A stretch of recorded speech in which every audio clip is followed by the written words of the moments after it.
Hello, कैसे हो हिमांशु? ठीक हूँ, बट ये मेरा ऑफिस है तो मुझे यहाँ सब हिमांशु सर कहकर बुलाते हैं। ओहो, कोई बात नहीं हिमांशु सर। अब आप तो मेरे बचपन के दोस्त हो। चलिए कोई बात नहीं। एक्चुअली क्या है ना कि आप तो जानते ही हैं मेरे पास बहुत टाइम से कोई जॉब नहीं है और मुझे कोई जॉब मिल भी नहीं रही है। तो आप मेरी कोई हेल्प कर सकते हैं? जैसे कि तुम देख ही रहे हो कि मेरे पास कितना सारा काम है। इनफैक्ट अभी भी मेरी एक मीटिंग है और उसमें मुझे वहाँ जाना है। सो मैं तुमसे बाद में बात करता हूँ। बचपन में हम कितने अच्छे दोस्त हुआ करते थे और देखो पैसा क्या आ गया, ये तो हमारी दोस्ती ही भूल गया। कोई बात नहीं, ये हमारी दोस्ती भूला है ना। अब मैं इसे ऐसा अच्छे से सब कुछ याद दिलाऊंगा, इतने अच्छे से याद दिलाऊंगा, अपनी नानी तक इसे याद आ जाएगी। वो ये जनाब तो बहुत ही गुस्से में लग रहे हैं। इनका गुस्सा होना जायज़ भी है।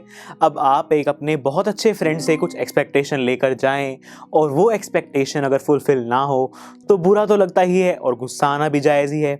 और स्टूडेंट्स, एक ऐसी ही दोस्ती की कहानी दी हुई है हमें हमारे chapter Vipin Chaudhary's lapse of memory में, जिसके ऑथर हैं सत्यजीत रे। जी हाँ स्टूडेंट्स, ये जो हमारे सत्यजीत रे हैं ना, ये एक बहुत ही अच्छे ऑथर रह चुके हैं, एसेइस्ट रह चुके हैं, कंपोजर रह चुके हैं, लिरिसिस्ट रह चुके हैं, मैगजीन्स के एडिटर रह चुके हैं और ना जाने कितनी ही फील्ड्स में इन्होंने काम किया है।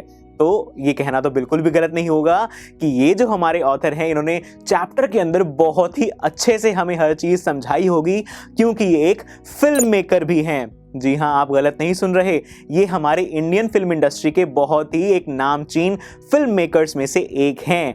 यानी कि हमारा चैप्टर तो बहुत ही इंटरेस्टिंग होने वाला है, बहुत ही सस्पेंसफुल एक स्टोरी इसके अंदर हमें देखने को मिलेगी।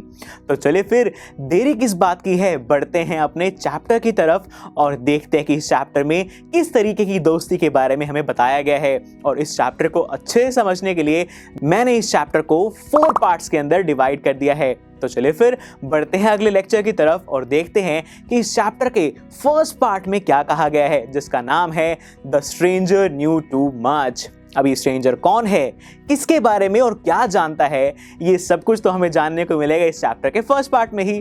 तो चलिए मिलते हैं अगले लेक्चर में और इस चैप्टर को लाइन बाय लाइन रीड करना स्टार्ट करेंगे।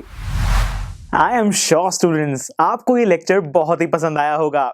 तो अगर आप अपने हर कंसेप्ट को इतने ही मज़ेदार और इंटरेस्टिंग तरीके से क्लियर करना चाहते हैं तो डाउनलोड कीजिए हमारी PuStack ऐप, जहां पर आपके लिए और भी बहुत सारे ऑप्शंस अवेलेबल हैं, जैसे कि sample papers, back exercise solutions, written answers and much more. So what are you waiting for? Download the app now.